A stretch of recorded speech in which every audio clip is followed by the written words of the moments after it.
Before we begin, I like to just say that this is technically a podcast. It won't be like what I've done in the past with multiple videos and multiple graphs. There will be some maps for this battle, but there won't be like anything like last time. There will be a couple pictures as you can see right now. But thanks and enjoy this podcast. When you think of the term Civil War, some sequenced events that probably come to mind are the Battle of Bull Run in 1861. Any strategies or tactics such as the famous fishhook at the Battle of Gettysburg that contributes to the Union strategies and obviously the Union generals, the Battle of Shiloh in 1862, the Trent Affair, the Peninsula Campaign, the Battle of Antietam and Antietam in 1862, and the Emancipation Proclamation, of course.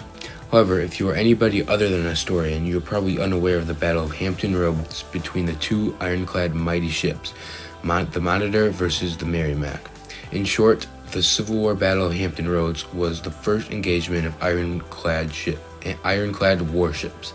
The USS Monitor and the CSS Virginia were both involved, and obviously the USS, the U at the beginning stands for Union, and the CSS obviously stands for Confederacy or Confederates. While neither side could claim victory, the battle demonstrated the viability of ironclad technology and provided a glimpse into the future of naval warfare. The confrontation between the two naval ships occurred in Hampton Roads, Virginia, which is where it gets its name, a harbor at the mouth of the James River. And like I said before, it pioneered a new era of naval warfare. The two naval warships involved in the Battle of Hampton Roads were obviously the northern-built Merrimac, and a conventional steam frigate that had been salvaged by the Confederates from a Norfolk Navy yard and rechristened the Virginia. So renamed the Virginia, and like I said, it's kind of interesting because it actually came from the Union. It was commanded by Commodore Franklin Buchanan and supported by several other Confederate vessels. The Virginia virtually decimated a Union fleet of wooden ships off Newport News, Virginia on March 8th, just a day before the duel with its counterpart, the Monitor. The naval ship went on to destroy the sloop Cumberland and the 50-gun frigate Congress, while the frigate Minnesota ran aground. So obviously they're going through it, and they're basically winning all these battles against the Union in the waters near the James River. The Union ironclad Monitor, under the command of Lieutenant John Worden, arrived that same night. This 172 Yankee cheese box on a raft, that's what it said on one of the websites, with its winter-level decks, armored revolving gun turret, represented an entirely new concept of naval design.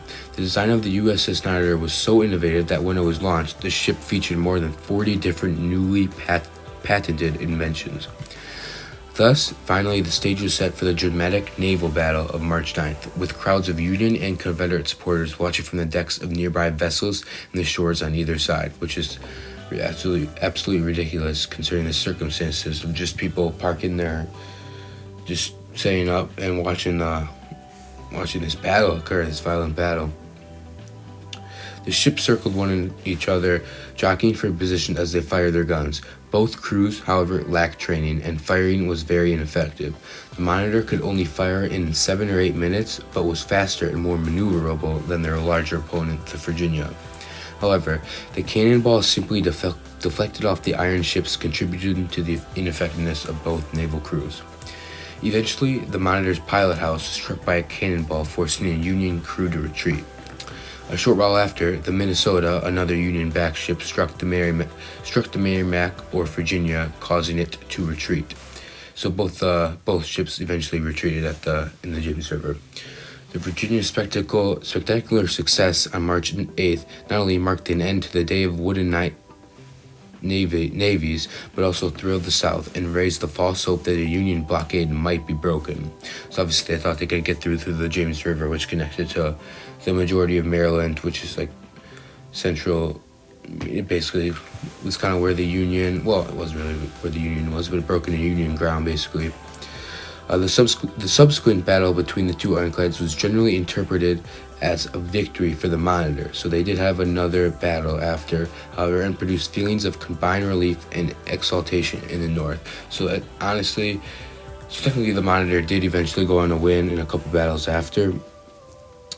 While this battle was indecisive, it is difficult to exaggerate the profound effect on the morale that was produced in both regions. The two ironclads faced off once more on April 11th in 1862, but did not engage, neither being willing to fight on the other's terms.